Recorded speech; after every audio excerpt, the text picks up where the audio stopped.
Hey everybody, welcome back to Record-ology. This is going to be awesome. So today we are going to take a look at a pocket amplifier and see how it functions, test it, unbox it, all that stuff.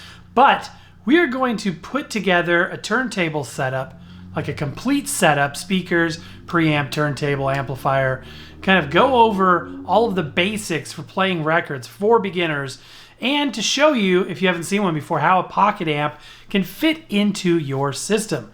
Anyway, it's going to be fun, and you're not going to want to miss this.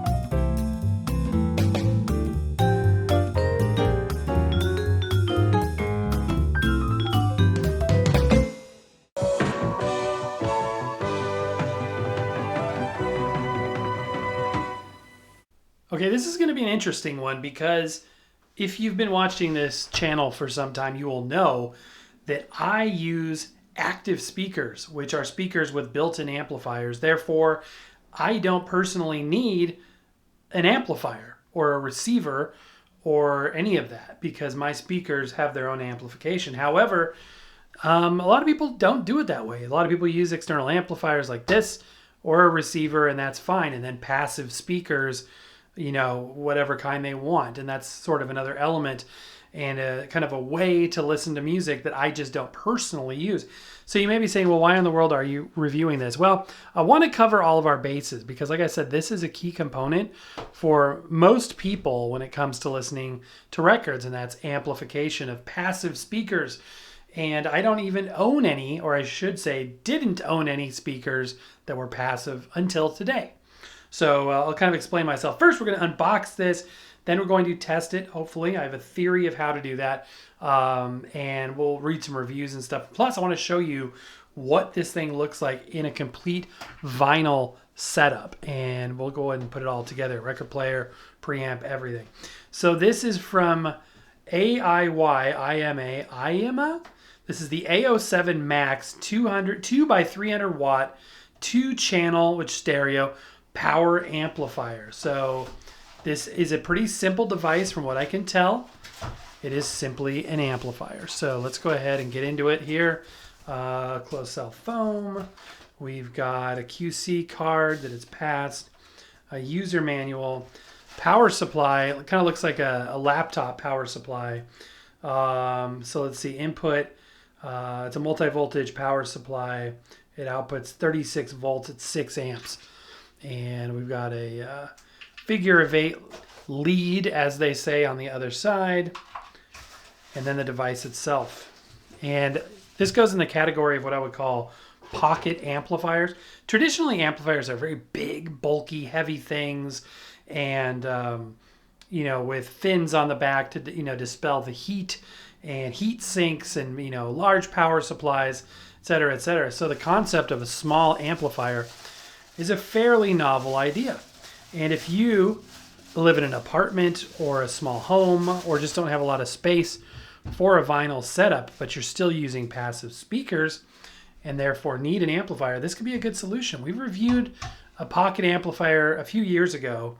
I still have it kicking around someplace. But yeah, this may be another solution. Again, so simple. We've got, it's all metal construction, by the way. Feels like good stuff. We've got rubberized feet down here.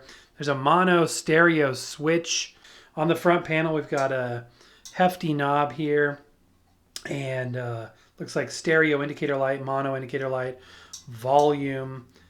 We've got a vent on the side, and on the back we've got some pretty hefty terminals. Now these are cool because you can either unscrew them and, you know, just wrap the bare wire, the speaker wire around there, or ideally use a banana plug. And that's what I have on my active speakers, actually, are banana plugs, and they just, you know, snap right in there. There's the power supply. There's an aux output, so you can use the line, obviously the line input for whatever source we're amplifying, in this case vinyl, and an aux output, so you can do that as well. That would be a line level, and these obviously would be amplified. So the impedance on this is 4 to 8 ohm. I picked up 8 ohm speakers, and we're going to cross our fingers here a bit. I'm not 100% sure this is going to work, and you'll see why here in a minute. But that is the device. From a physical build and fit and finish standpoint, this is top notch. It's heavy. It feels quality. You know, I don't see any issue whatsoever. Everything looks top grade. We got gold plated, at least the appearance of gold plated terminals. Very rugged, high quality, insulated speaker terminals. Everything is just as it should be. Same thing with the power supply. So what are we going to use for speakers? This is where it could get interesting. So I went to the thrift store today and I found these cheap speakers. They are Dura brand, and Dura brand is Walmart brand. So these are Walmart brand speakers, probably off of an early 2000s kind of bookshelf system of sorts. $10 for the pair, which you wouldn't want to pay a dime over that. That may even be overkill a bit. And yeah, I mean, they're just, you know, they're pretty cheap, but they're 8 ohm speakers. They're just bare wire. This one actually has a thing, so I'll have to clip that and strip the wire a bit. I don't know what 356 Tivoli means, if that's an address or I'm not even sure if these are true two-way speakers. It appears that the tweeter is real. I did put my finger in there gently, and it doesn't feel like hard plastic. It feels like a paper dust cap, metal speaker grills. But the thing about it is cheap or otherwise, these are not 300 watt capable speakers. This amplifier is way overkill for that. But because it's got a volume knob and it's a variable output, we can, you know, just very gently turn up the volume and probably pretty quickly maximize these. And at $10, purely investment for the show and your entertainment, of course. If they blow, they blow. You know, I don't even know these are worthy of giving to somebody at this point. They're just, I don't even know if they work. This is an experiment. I have done shows like this in the past where I'm not sure of the outcome and it all falls apart and, you know, there's no show. So if you're watching this, at least it's interesting enough to put a show together about it. So that's going to tell us that the output works, which I'm pretty safe to say, yeah, I think that the output's going to work fine. You're not going to be able to hear the quality of that. But demoing amplifiers and speakers on YouTube is tricky anyway. It's kind of a take my word for it kind of a thing. So I was very hesitant about even agreeing to review this to begin with. So, but I thought it might make for an interesting and fun show. And also, I really want to focus on how it fits into the overall setup, because people are always asking, you know, do I need speakers? What's an amp? What's a preamp? What's all this stuff? And I thought this would be a good excuse to kind of talk about that. That's my motive here. So we'll test it out. Also, maybe we'll look at some reviews. I have not looked at the reviews of this yet. And from there, perhaps we can get an idea of the sound quality that others have reported based on their real world experience. In a ideal situation, I would have picked up a couple of big floor speakers. And at the thrift store, they did have some giant Sony towers. But, you know, I don't have room for that. I don't want those, you know. And again, over YouTube, you know, you're going to be like, yeah, I hear sound coming from speakers, but you can't really experience it unless you're there. So let me go ahead and do this next. I'm going to kind of piece together a sound system with these speakers, this amplifier, a record player, kind of explain how it all fits together. Okay, before we do that, though, I want to point out, look at this. That's how much wire I've got coming out of the back of this thing. That's ridiculous. Luckily, it's already, these are already stripped and that'll work. It's not pretty, but it'll work. This one, I've got some more room. Remember I do those videos from time to time about don't get rushed at the thrift store kind of a deal? I need to take my advice on that more often. So I probably should have looked at that. But this should be perfect for this video. Okay, I'm going to cut that off. I don't have any wire strippers with me right now. They're in the garage downstairs. So what I'm going to do is do it the old-fashioned way. So I cut off the old terminal, this little plug thing, and I've got a knife, and I've got the wires, which are separated. Takes a little bit of trial and error, knowing how much pressure to use, but if you've got some room there, you're good to go. So I usually take my knife and my thumb and just apply moderate pressure, and we're just trying to pull back on that wire. That was too much because I cut it. We got to find the right threshold where it cuts the insulation, but not the wire. This is how I used to strip wire when I was a kid quite a bit. And before I even learned how to properly use wire strippers. And there we go. We got some bare copper there. Sometimes if you do that too hard, you can strip off a little bit of the wires. And as you can see there, I did snap a couple. But for this rudimentary test, we need something. So I'm going to make sure that we've got a little bit of connectivity with bare metal. And that should do the trick. This is a pretty brittle, I got a little bit there. This is a pretty brittle and dried out cord. When they're nice and new, the rubbery insulation is, you can sometimes you can even take your fingernail and just pull it off. But we've got bare wire, bare copper there. So I'm going to go ahead and unscrew these terminals, thread it around down there. These actually have a little hole in there as well. So the best thing is actually to stick it right through the hole and screw this down. Make sure they're not touching each other. And that will suffice. That will get us through the day. Again, it's not an ideal scenario, but for testing purposes, it'll get the job done. Okay, not only is this very not aesthetically pleasing, this is a rudimentary, you'll have to pardon the crudity of my model. Kind of thing. Please excuse the crudity of this model. I didn't have time to build it to scale or to paint it. This is the essential items, though, for playing a record, and especially if you're using a vintage turntable. Let me explain. So this is a vintage turntable. It's an old Gemini from the 80s, and like most vintage turntables, there's no built-in preamp. So why do you need a built-in preamp? Well, for nicer vintage turntables that have a moving magnetic cartridge like this does, currently have this outfitted with a black pearl, that will require a preamplifier in order to create line level voltage. Line level voltage is required for any amplifier. So in this scenario, we have the RCA jacks coming out of the back of the turntable, including a grounding wire with a spade terminal, a spade connection, going into this Pluto preamp here. That's the Pluto 2 preamp from U-Turn Audio. But there's many preamps you can get. I mean, that's not the only one out there by any means. You can get them for as little as $15, $20 on Amazon. But this is necessary to preamplify that phono level cartridge audio, that phono level voltage from phono level up to line level. So it outputs a line level signal to our amplifier, which is back there, awkwardly at an angle because of that short speaker wire back there. I should have just used a new speaker wire, but I didn't. Anyway, so our amplifier is back there.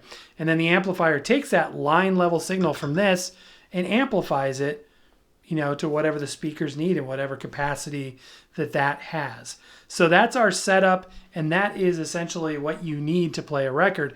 Now, many modern turntables come with a built-in preamp, so you don't need this. And it's just a switch on the back if you want to use an external one or you want to use a built-in one. And at that point, the turntable will output line level, and you can plug it right into either powered speakers, an amplifier, a receiver, a speaker bar, anything that takes line level.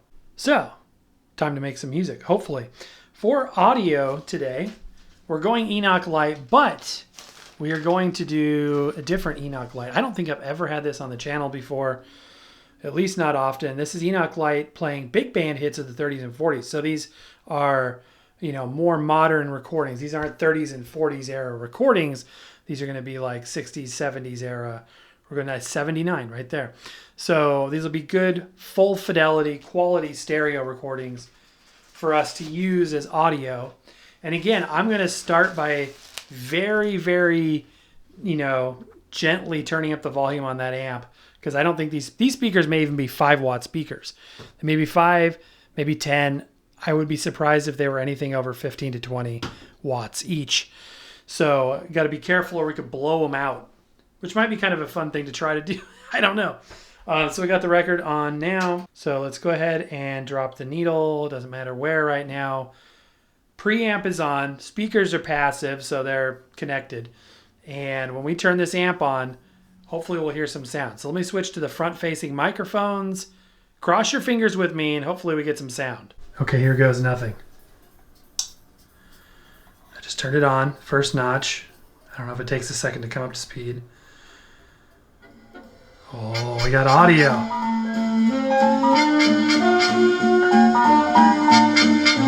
Yeah.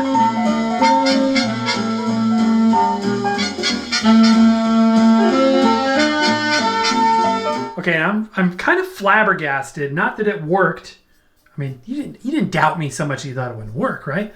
But I'm flabbergasted that I can get up to 45% on the volume of this 300 watt by 2 amplifier and these cheap speakers, these cheap Dura brand Walmart speakers, and still be able to drive that much juice to them. I thought I'd be at like 5, maybe 10% and have them just totally max out.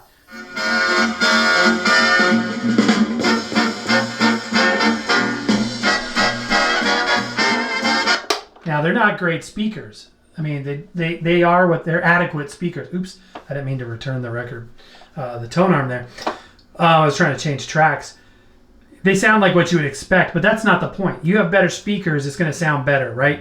That's another reason why demoing an amplifier is tough, because if you have some beautiful high-end vintage speakers, it's going to sound super sweet, and the sound profile could be totally different than the speakers that the next guy is using. Here's a different track.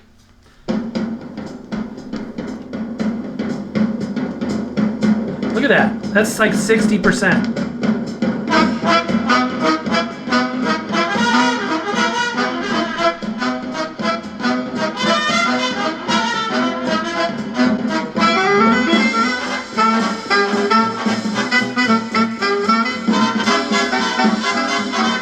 Yeah, they're gutless speakers. The speakers are gutless, but I'm surprised they can take as much juice as they're taking.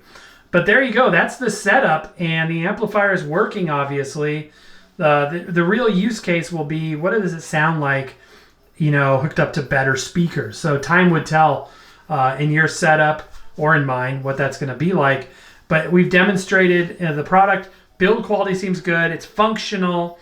And everything is as it should be from a sound standpoint. What is it going to sound like? It just, so much of that depends on your speakers. And in my case, I've got very cheapo speakers, so it's not going to, this is the limiting factor right here. This is the lowest common denominator are those speakers. But what do other people say? Have you guys seen this new AI thing that Amazon is doing? So they basically scan all the reviews and they consolidate it into this one singular AI written review. It's kind of handy, so it saves you some time. So basically, people like the sound quality, the build quality, the performance. Overall, they think it does a good job. I'm scrolling through the actual reviews, and I'm not seeing a lot of arguments whatsoever, mostly 5-star reviews all the way. People like the sound. They say it sounds amazing. And again, they're talking about their specific speakers and saying that for them, it works fantastic. So I think this is a real winner. All right, my friends, and that is going to do it. Yeah, as far as I can tell, this is a great little amplifier, and the price is not bad. The quality is good. I would love to hear it with some bigger speakers. But again, other people's testimonies can really help in that regard. So curious, would you, could you, do you use an amplifier like this, or what do you use to drive your speakers? Let me know in the comments down below. I'll go ahead and put a link for this. But anyway, thank you so much for being there. Thank you for all of your support. Don't forget, we've got custom printed 45 adapters. We've got all kinds of merch. Check out our merch shelf down below. But mostly, I just want to say thank you for being there. Thank you for all of your support. A special thank you to all of our members who got a sneak peek of today's show. They got a sneak peek before anybody else got to see it. And if you want to join that, it's $1 a month. We would appreciate that. But if not, just thank you for being there.